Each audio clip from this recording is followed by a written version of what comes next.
Hello everyone, I am excited to give you a presentation on the progress I have made thus far on the development of an automated pour-over system for coffee professionals, outdoorsmen, and people with physical ailments.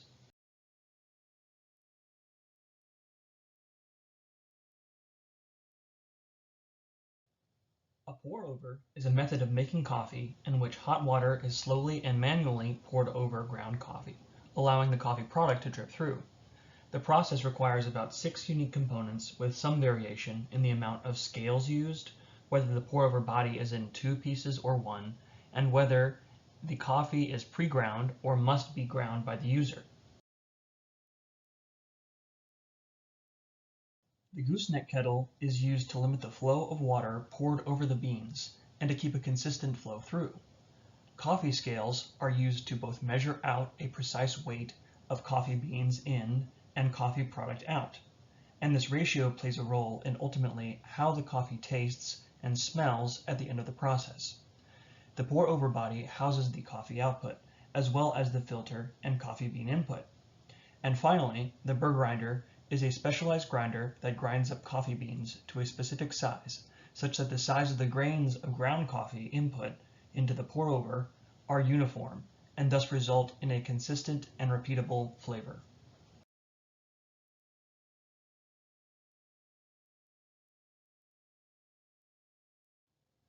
For the purpose of this study, 3 distinct customer groups were identified: baristas and other coffee professionals, outdoorsmen or those that like to bring their pour-over on the go, and the physically impaired with special requirements for a pour-over system to be usable.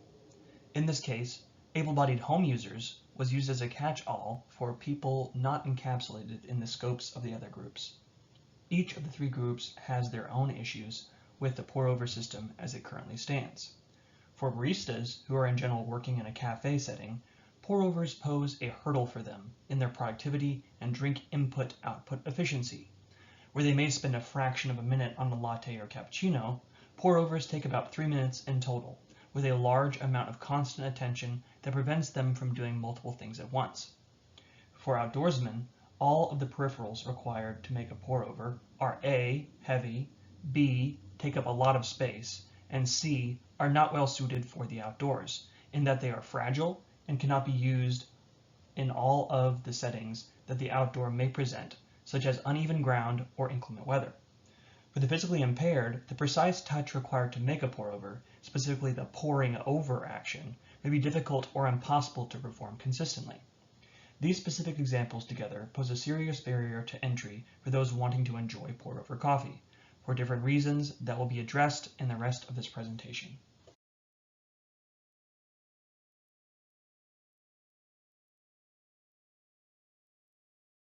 Here you can see the mission statement for the project on the right. The purpose of the mission statement is to organize a clear outline for what the product hopes to achieve, both literally and from a business point of view, who the product will affect both on the customer side and the business side or designer side of things, and what assumptions are made that will be included in the design of the product. In this case, the product description reflects the problem as previously stated. It succinctly states what the product will accomplish and set the tone for the rest of the company's efforts. Key business goals are then expressed, which more broadly can be described as any goals that don't necessarily have anything to do with the functionality of the product, and are more about logistical or monetary goals that the company wishes to achieve. In this case, in the context of ME60-101, the business goals are to develop the product enough to then be scored by commonality indices, and in a more real sense, to make enough profits from the able-bodied variants of the product, such as those for baristas and outdoorsmen, to subsidize the cost of the physically impaired variant, thus lowering the barrier to entry even more for those people. For the primary and secondary markets, or main groups this product is meant to serve, they reflect those groups mentioned before. For assumptions, or features that are assumed to be in the design, the pour-over system will be compact in nature, not rely on external power, and will require less skill to operate than a traditional pour-over system. Assumptions are typically used to outline those things that, if not accomplished, would make the product pointless for the company in question to make, or take away from the core purpose of making the product in the first place. The stakeholders outline anyone affected by the outcome of the product, both on the business and customer sides. In this case, in the context of ME60 101 again, the stakeholders, or people counting on success in the study, are myself, Dr. Zhao, and all of you watching this video, on top of the customers that will tentatively be using the product.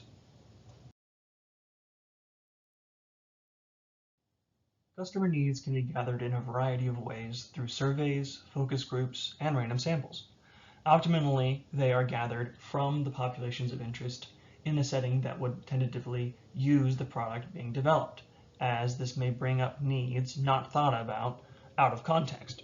For example, baristas would be asked their needs in a cafe over the course of a day, recording their thoughts and possibly frustrations throughout when it comes to making pour-overs. From this raw data, customer needs are then generated as need statements that are generally of the form, the product does something, with the product being understood in context. In this example, the product is compact, the product has no power draw, and so on. Customer needs are exceedingly important as they reflect the direct desires of the customer that must be fulfilled by the product for it to be considered a success. As you can see on the right, the customer needs have also been divided up into several different subgroups. These subgroups are called hierarchies and help to identify patterns in the kinds of things the customer groups in question are wanting from the product. In this case, robustness, quality of the coffee product, environmentalism and cost-related needs, convenience or ease of use needs, and finally, aesthetic needs of the product. These hierarchies will help in the future for identifying what kinds of needs are important to which customer groups. Seen here are the same customer needs as before, except divided up into the target user groups and given scores based on the needs' importance to those user groups. For the barista subgroup, they are uniquely and particularly looking for the product that reuses existing pour-over equipment, is pleasing to look at, and is generally time efficient, placing high importance in needs that are focused on reducing the amount of time needed constantly tending to the product for it to produce a quality pour-over. For the outdoorsman, high importance is placed on robustness needs, looking for a system that would fare well in the outdoors and any challenges it may face there. For the physically impaired, convenience and cost are at the forefront of their needs, needing a product that they can easily and effectively use while still maintaining a relatively low price point. In all of these groups, quality is never compromised, showing that even if a product is easy to use, if the coffee isn't delicious, they do not want it. Defining customer needs is among the most important steps in the design process, as it ultimately dictates what the end product must satisfy to be successful. If customer needs are identified well, the voice of the customer should be embedded within the DNA of the product, with every design feature having the desires of the customer at the forefront. Keep in mind that the customer needs identification process is not a one-and-done step. The needs of the customer must be revisited and updated at every step of the design phase to ensure that the end product still has the customer at the core of its functions and features.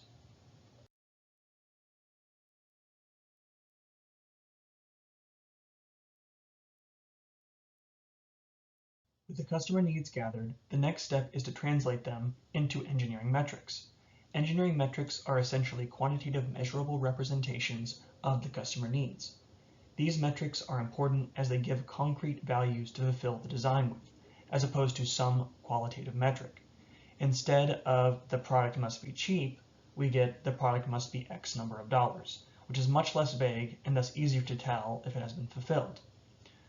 In ideal circumstances, the generation of the engineering metrics is a conversation with the target customer group, such as to make sure their needs are truly and totally reflected in the metrics, and the subsequent target values assigned to the metrics are those that they desire. Here, you can see how the customer needs previously generated were directly translated into engineering metrics. The needs and thus metrics are colored by hierarchies for clarity. Note that the gray row is a combination of two hierarchies, environmentalism and robustness. With the engineering metrics generated, The customers must then be consulted to ensure that the metrics truly reflect all their needs and to assign concrete values to the metrics that will act as goals for the design to accomplish. Here you can see the breakdown of all the different customer groups evaluated in the study, with the goal and accountable values recorded in the same boxes. The goal or ideal value would be the value that the customer would like, and the acceptable value is just that, the value that is the minimum requirement for the design to satisfy the engineering metric. Note that some of these metrics are attempting to be maximized, some minimized, and some are shooting for a specific value or value range. This will be discussed in more detail subsequently. Looking more closely at the physically impaired persons subgroup when compared to the able-bodied home user group, which is again being used as a kind of baseline, the metrics for the accessibility focus values are much more stringent, seen in red. This is reflective of those needs and thus metrics that are the most important to the particular subgroup. These metrics will ultimately define what makes the physically impaired model of the final product different from other subgroups' products. Likewise, for the barista and outdoorsman subgroups, the metrics are more stringent for those values that stem from those needs that are more important to them respectively. Baristas with their time efficiency needs and outdoorsmen with their robustness-based needs. Technical correlations come in two primary types, positive and negative correlations. When the technical correlation between two metrics is positive, there's a synergistic effect between them, meaning that as one approaches its ideal value, so too does the other. On the other hand, negative technical correlations are ones in which as one metric approaches its ideal value, it naturally forces the other way from its ideal value. Technical correlations are important for designers to consider, as they point out early on the kind of synergies and trade-offs that will ultimately have to be levied in the final design. Finding ways to maximize positive technical correlations while drawing some sort of middle ground between trade-offs will ultimately be affected by how much the customer group in question cares about one metric versus the other. Here you can see how all the metrics correlate with one another, with the green pluses meaning a positive correlation and the red minus signs representing negative correlations. Because the direction of improvement or the direction that is associated with the improvement for a particular metric is needed for these correlations to have any sort of meaning, it has been included for each of the metrics, with the minuses meaning that the metric reaches its ideal value when it is quantitatively as small as possible. The plus meaning a metric reaches its ideal value when it is maximized as high as possible, and the x's meaning there is a specific value or a range of values that the particular metric is aiming for. As mentioned before, the engineering metrics are derived directly from the customer needs, but it is rare that an engineering metric affects or satisfies in some way one singular customer need. Although engineering metrics are translated from customer needs, they likely impact multiple needs, just as the metrics can impact each other. It is for this reason a table is needed to visualize the relationships between the engineering metrics and the customer needs. Here you can see the metric need relationship chart, with the 3 stars representing a strong relationship, and likewise 1 star representing a slight relationship. Combined with the importance of customer needs discussed previously, the most and lesser important metrics can start to arise for the customer group in question. For a metric to be considered more important, it will have stronger and more relationships with customer needs that the customer group in question has a large importance value associated with. Note that the metric can satisfy a large number of needs with a strong relationship, but if the customer does not have a high importance rating on those specific needs, the need may be considered less important than those with fewer total relationships.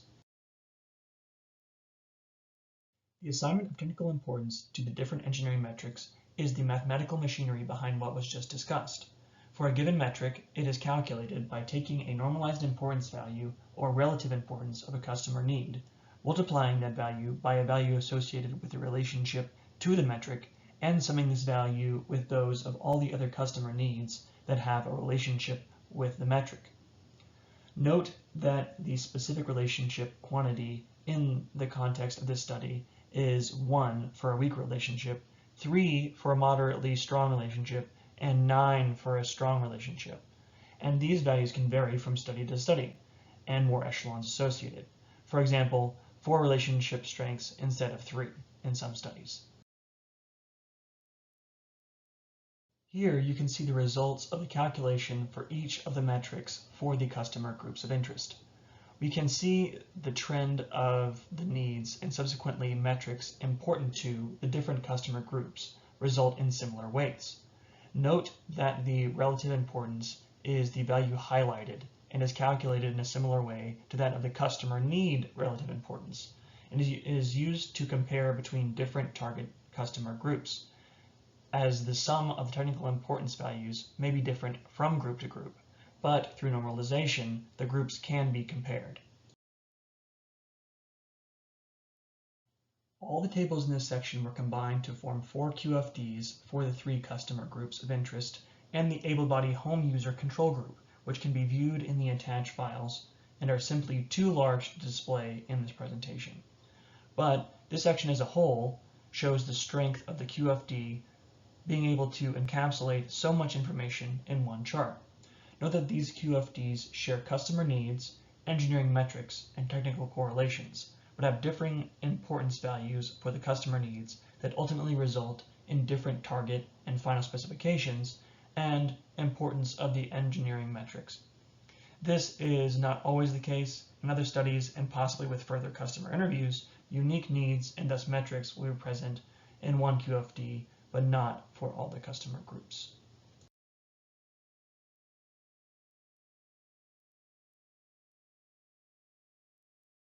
Benchmarking is an essential part of any product development research. Seeing what technologies are available allows us to avoid the pitfalls of a possible design direction and emulate, or at the very least consider, the successful competing products.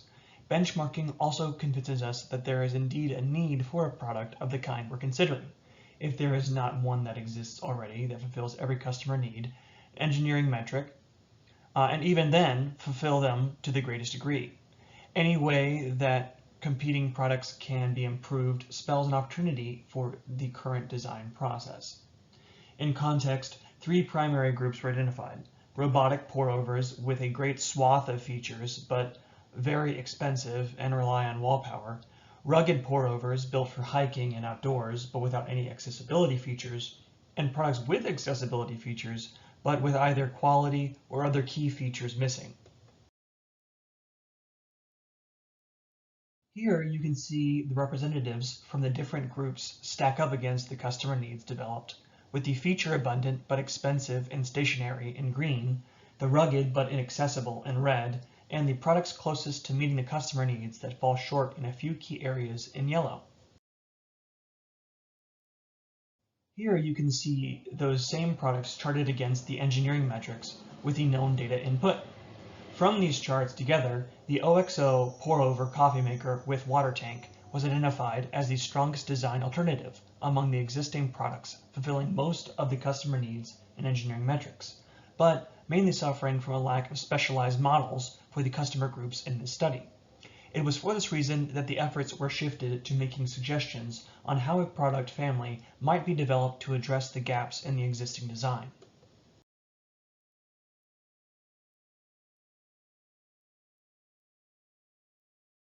A product family is a group of products that share common features and in some cases parts, but satisfy distinct market areas or customer groups.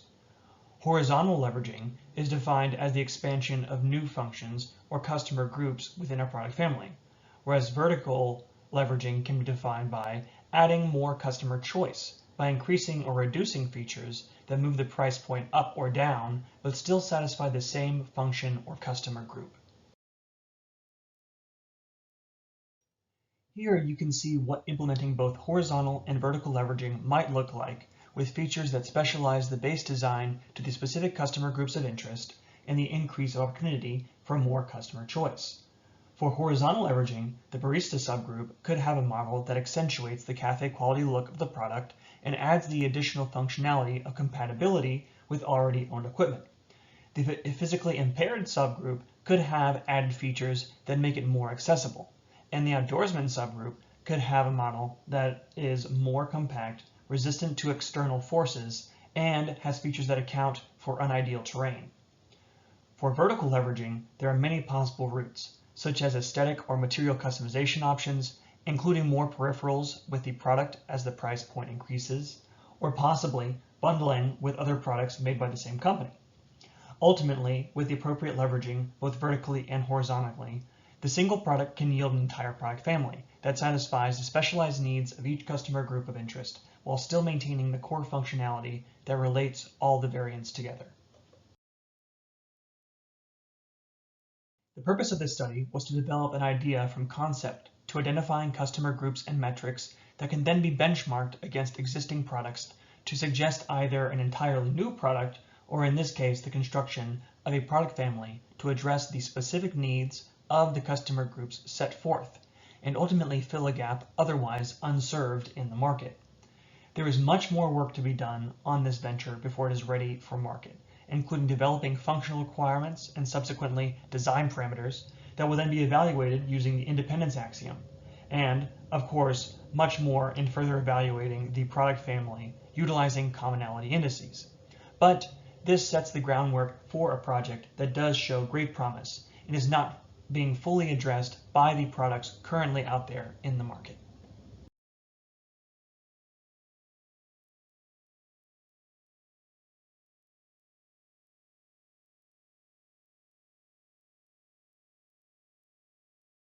Hey everyone, thanks for watching. If you have any questions about this project or just want to get in touch about pour-overs, you can contact me at zbird3@govtech.edu. Again, thanks for watching.